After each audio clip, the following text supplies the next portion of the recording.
Hi hello అందరికీ నమస్కారం. Welcome to Pushyami talks. ఎలా ఉన్నారండి అందరూ? నేనైతే చాలా అంటే చాలా బాగున్నాను. మీరందరూ కూడా ఇంకా బాగుండాలని మనస్ఫూర్తిగా కోరుకుంటున్నాను. నిన్నటి వీడియోలో రేపు అమావాస్యకి అంటే అమావాస్య పరిహారాలు పాటిస్తాం కదండి, దానికోసం అని చెప్పి ప్రిపేర్ చేసుకున్నానని చెప్పేసి అన్నాను కదా. ఈ రోజైతే మాత్రం అమావాస్య రోజు, చొల్లంగి అమావాస్య రోజు మేము పాటించేటటువంటి కొన్ని పరిహారాలు మీ అందరితో షేర్ చేస్తున్నానండి.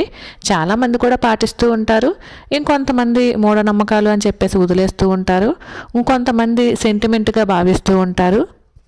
ఇంకొంతమంది నెగిటివ్ ఎనర్జీ ఏదైనా పోగొట్టుకోవడానికి అమావాస్య పరిహారాలు అనేవి పాటిస్తూ ఉంటారు. ఇది అందరికీ తెలిసిన విషయమే. కారణము ఏదైనా సరే రకరకాలుగా అమావాస్య పరిహారాలు అనేవి పాటిస్తూ ఉంటారు కదండి. మేము పాటించేవైతే ఇవే అని చెప్తాను.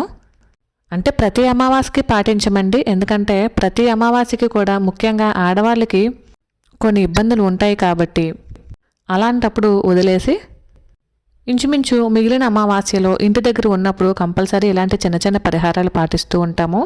వీటి వలన ఆర్థికంగా కానీ మానసికంగా కానీ ఎటువంటి నెగిటివిటీ లేకుండా ఉంటుంది అని పెద్దవాళ్ళు అయితే చెప్తూ ఉంటారండి. అవన్నీ అయితే నాకు తెలియదు, కానీ ఇలాంటివి పాటించినప్పుడు కానీ లేదా పాటించిన రోజు కానీ మనసు అంతా చాలా ప్రశాంతంగా హాయిగా ఉన్నట్టు అనిపిస్తూ ఉంటుంది. ఏదో ఒక బరువు దిగిపోయినట్టు అనిపిస్తూ ఉంటుంది. అంటే ప్రతిసారి అమావాస్యకి ఇలాగే చేస్తారా అంటే మ్యాక్సిమం కుదిరినంత వరకు ఇలానే చేస్తూ ఉంటామండి. చిన్నప్పటి నుంచి అమ్మమ్మ వాళ్ళు ఇలా చేయడము అలవాటు వల్ల వాళ్ళు కూడా అస్తమాటికి అమావాస్య రోజు ఇలా చేస్తూ ఉంటే సాయంత్రానికి ఏదో తేలిగ్గా ఉంది అని చెప్పేసి అంటూ ఉంటారు కదండి. వాళ్ళ నుంచే కొన్ని మనం నేర్చుకుంటూ ఉంటాము కొన్ని అలవాట్లు. ఇక నేను కూడా అలాగే నేర్చుకున్నానండి. అందులో ఫస్ట్ది ఆల్రెడీ మీరు చూశారు, ఇల్లు చిమ్మేసి అలానే ఇల్లు మాపు అయితే వేసేసానండి. మాపు వేసేటప్పుడు జవ్వాది పొడి కానీ జవ్వాది వాటర్ కానీ కలుపుతూ ఉంటారు కదా. నేనైతే పచ్చకర్పూరము జవ్వాది పసుపు కలిపి అయితే మాపు అయితే వేసుకున్నాను. ఇక తర్వాత మార్నింగ్ ఉదయాన్నే ఇంటి పని అలానే స్కూల్కి పంపించే పని ఈ హడావుడి అంతా అయిపోయిన తర్వాత నా పని అయితే మొదలు పెట్టుకున్నానండి. అంటే అమావాస్య పరిహారాలు అనొచ్చు. ఇంచుమించు అందరూ కూడా గుమ్మానికి పసుపు రాసి బొట్లు అవి పెట్టుకుంటూ ఉంటారు కదా, వారానికి ఒకసారి 2 సార్లు. నిత్యము పెట్టుకునే వాళ్ళు కూడా ఉన్నారు. నేనైతే వారానికి 1 లేదా 2 సార్లు మాత్రమే గుమ్మానికి పసుపు అది రాసి బొట్లు అవి పెట్టుకుంటూ ఉంటాను. అంటే మంగళవారం ముందు రోజు సోమవారం కానీ, శుక్రవారం ముందు రోజు గురువారం కానీ పెడుతూ ఉంటానండి. ఇక ఎలాగా అమావాస్య కదా అనేసి ఈరోజు కూడా ఇల్లంతా ఎలాగ క్లీన్ చేస్తాం కాబట్టి ఈరోజు కూడా గడపకి పసుపు రాసి బొట్లు అవి పెడుతూ ఉన్నాను. బయట వాకిలి అంతా కడిగేసామండి, మార్నింగే కడిగాము. పిల్లలు స్కూల్కి వెళ్ళిన తర్వాత, హస్బెండ్ ఆఫీస్కి వెళ్ళిన తర్వాత ఇలాంటి పనులు పెట్టుకున్నామంటే కొంచెం తీరిగ్గా లేట్ అయినా కూడా ఈజీగా సులువుగా చేసుకోవచ్చండి. ఎందుకంటే ఈరోజు అమావాస్య గడియలు సాయంత్రం వరకు కూడా ఉన్నాయి. చక్కగా ఎప్పుడు వీలు ఉంటే అప్పుడు ఇలాంటి అమావాస్య పరిహారాలు చేసుకోవచ్చు. ఇవి ఏమీ అంత కష్టమైనవి కూడా ఏమీ కాదండి. పైగా వీటి వలన ప్రకృతికి కానీ సమాజానికి కానీ ఎటువంటి హాని లేదు అని నేనైతే భావిస్తాను. ఎందుకంటే అందరూ చేసుకునే చిన్న చిన్న పరిహారాలే. గడపలకి పసుపు రాసి బొట్టు అవి పెట్టుకోవటం, ఇల్లు అది చక్కగా క్లీన్ చేసుకోవటం, గుమ్మడికాయలు అవి కట్టుకునే వాళ్ళు కట్టుకోవటం. అంటే అందరినీ ఇలాగే చేయమని నేనైతే చెప్పట్లేదండి. నేను ఎలా చేసుకుంటాను అనేది మీకు షేర్ చేస్తున్నాను అంతే. మనది ఈ ఛానల్ డైలీ వ్లాగ్ ఛానల్ కాబట్టి ప్రతిరోజు నేను చేసుకున్నటువంటి పనులు అన్నీ కూడా ఈ వీడియోలో షేర్ చేస్తాను కాబట్టి ఇంచుమించు ఇది కూడా డైలీ రొటీన్ అనే చెప్పచ్చు కదా. అంటే ఈరోజు నేను చేసుకున్నటువంటి పనులే కాబట్టి మీ అందరితో షేర్ చేస్తున్నానండి. ఇక గడపలకి అది పసుపది నీట్గా రాసేసుకుని బొట్లు అవి పెట్టుకున్నానండి. అలానే గడపతో పాటు కింద ఉన్నటువంటి మెట్లకు కూడా మధ్యలో ఒక చిన్న గీతలా గీసి దానికి కూడా పసుపు కుంకుమ బొట్లతో అలంకరించుకున్నాను. అలానే ఇక్కడ మార్నింగ్ ఒక చిన్న ముగ్గు వేసేసానండి. ఇప్పుడు కొంచెం పెద్దదేమీ అయినా కొంచెం నీట్గా వేద్దాము అనే ఉద్దేశంతో ఏదో ఒక చిన్న గీతల ముగ్గు అయితే వేద్దాము అని ఇక్కడ కూడా ఒకసారి తడిగుడ్డతో తుడుస్తున్నాను. ఒక చిన్న ముగ్గు అయితే వేసేసుకుంటున్నానండి. మనలో చాలామంది అమావాస్య పరిహారాలు పాటిస్తూ ఉంటారు కదా.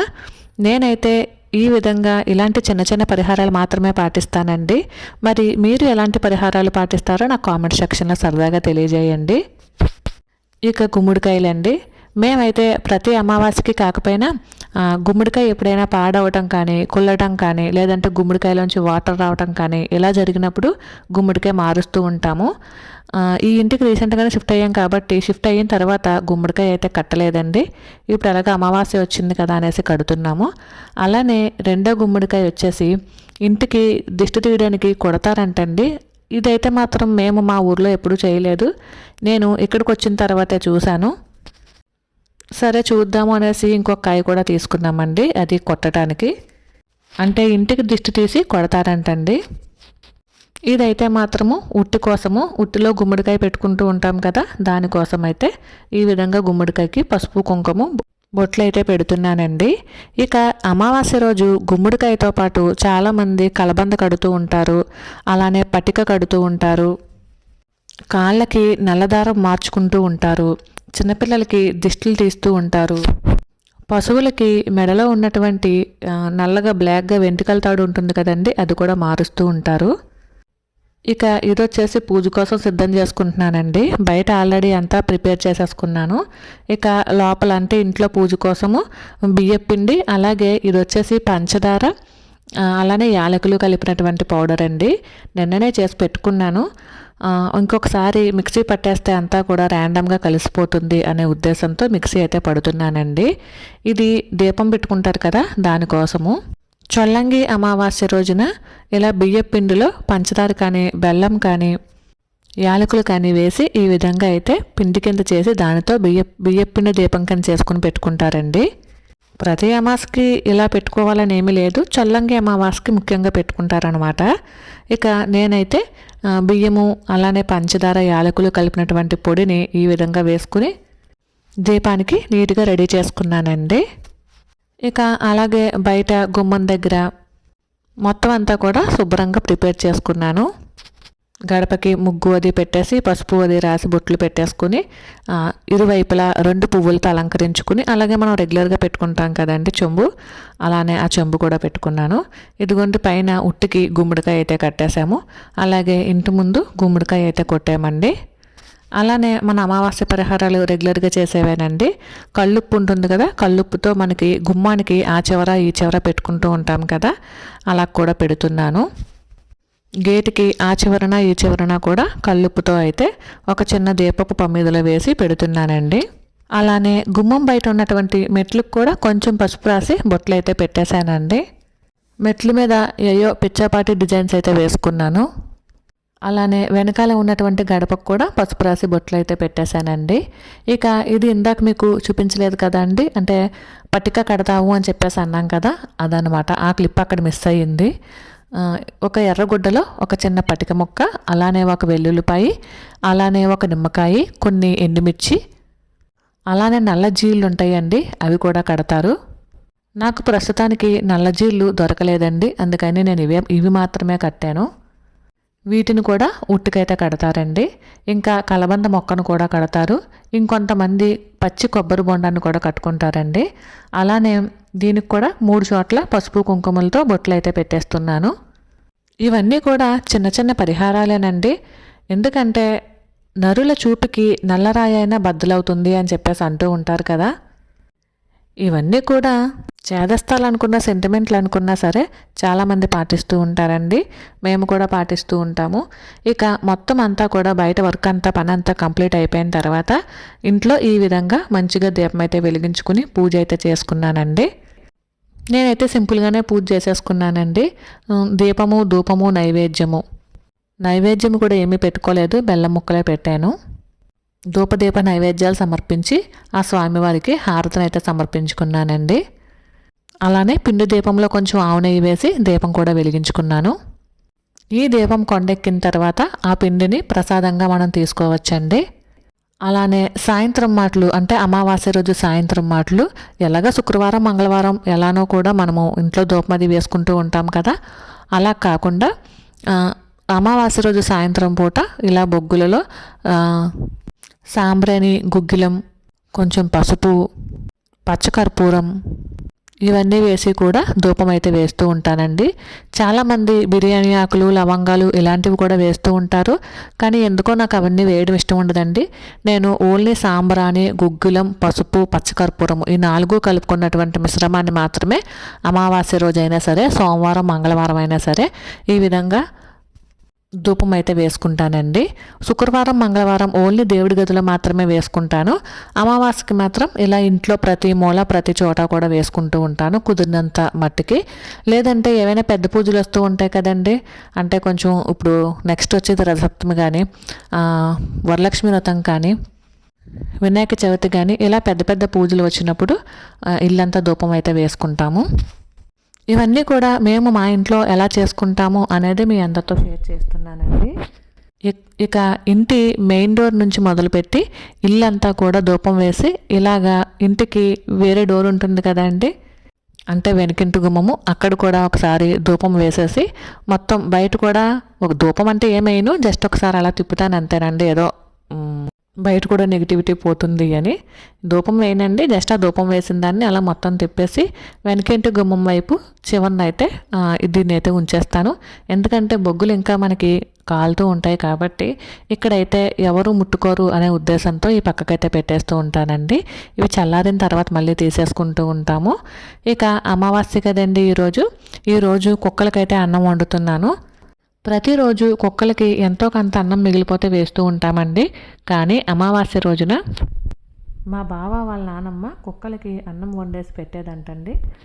అంటే అప్పట్లో వాళ్ళకి పాలేర్లు అది ఉండేవారు కదండి, వాళ్ళని తీసుకుని వెళ్ళి కుక్కలకి అన్నం వండేసి ఆ పాలేర్ల చేత ఊరికి నలువైపులా పెట్టించి, అదే కుక్కలు ఉన్న చోట పెరుగన్నము కలిపేసి పెట్టేదంటండి.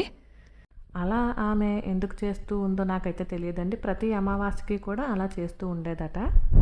అలానే వాళ్ళ ఇంట్లో ప్రతి నిత్యము కూడా అన్నదానం కిందే ఉండేదటండి. ప్రతిరోజు ఒక 20-30 మంది అయితే తినేవారట.